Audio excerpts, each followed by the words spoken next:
အမေရိကန်နိုင်ငံဟော့စတယ်မြို့မှာကျင်းပပြုလုပ်ခဲ့တဲ့ဖျော်ဖြေပွဲမှာနောက်ဆုံးအနေနဲ့အမေတော်အောင်ဆန်းစုကြည်ကိုယုံကြည်နေစေဖြစ်ကြောင်းအခိုင်အမာဖော်ပြထားတဲ့သချင်းတစ်ပုဒ်နဲ့ဖျော်ဖြေခဲ့တဲ့အဆိုတော်အာဇာနည်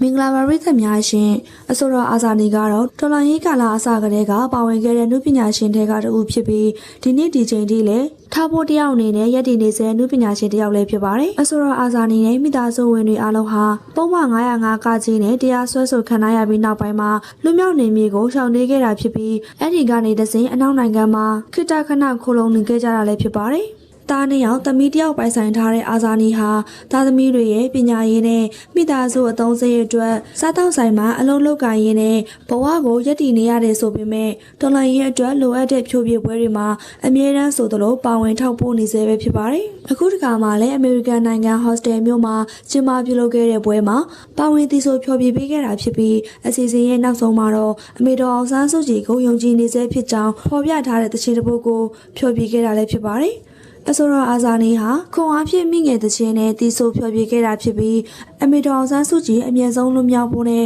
နေကောင်းကြမှာဖို့အတွက်လည်းဆုတောင်းပေးခဲ့တာလည်းဖြစ်ပါတယ်အခုလိုအကြောင်းရင်းတွေကြောင့်အမေရိကန်နိုင်ငံမှာပလင်းကုန်ကောက်နေရတဲ့အဆိုတော်အာဇာနည်ပရိသတ်များအားလုံးပဲမင်္ဂလာပါရှင် Famous Daily News ကနေပြန်လည်ကြိုဆိုလိုက်ပါတယ်မြန်မာနိုင်ငံမှာအဆိုတော်တဦးဖြစ်ထင်ရှားခဲ့သူအာဇာနည်မိသားစုကတော့အမေရိကန်ပြည်ထောင်စုမှာပလင်းကောက်ပြီးတော့အသက်မွေးဝမ်းကြောင်းပြုနေရတဲ့အခြေအနေကိုရောက်ရှိလို့နေပါပြီတခါတော့ကမြန်မာနိုင်ငံမှာနာမည်ကြီးဆိုတော်တဦးအဖြစ်ချမ်းသာကြွယ်ဝစွာနေထိုင်ခဲ့ပေမဲ့အမေရိကန်ပြည်ထောင်စုကိုရောက်ရှိလာပြီးတဲ့နောက်ဘဝဟာလုံးဝကွဲပြားခြားနားသွားတာဖြစ်ပါတယ်အဲ့ဒီအခြေအနေကြောင့်အာဇာနည်ကပရိသတ်တချို့ကကြားသိလိုက်ရတဲ့ချိန်မှာစိတ်မကောင်းဖြစ်နေကြပါတယ်မြန်မာပြည်မှာတော့ကတော့နိုင်ငံကျော်နုပညာရှင်တဦးဖြစ်ချမ်းသာမှုတွေအောင်မြင်မှုတွေနဲ့ဘဝကိုဖျက်ဆီးနေထိုင်ခဲ့ပါတယ်အာဇာနည်ကမြန်မာပြည်မှာသေးသချင်းများစွာကိုအောင်မြင်စွာတည်ဆိုနိုင်ခဲ့တဲ့ထိပ်တန်းအဆိုတော်တဦးဖြစ်ပြီးတော့ရှိုးပွဲတစ်ပွဲကျင်းပလိုက်ရင်သိန်းထောင်ချီရ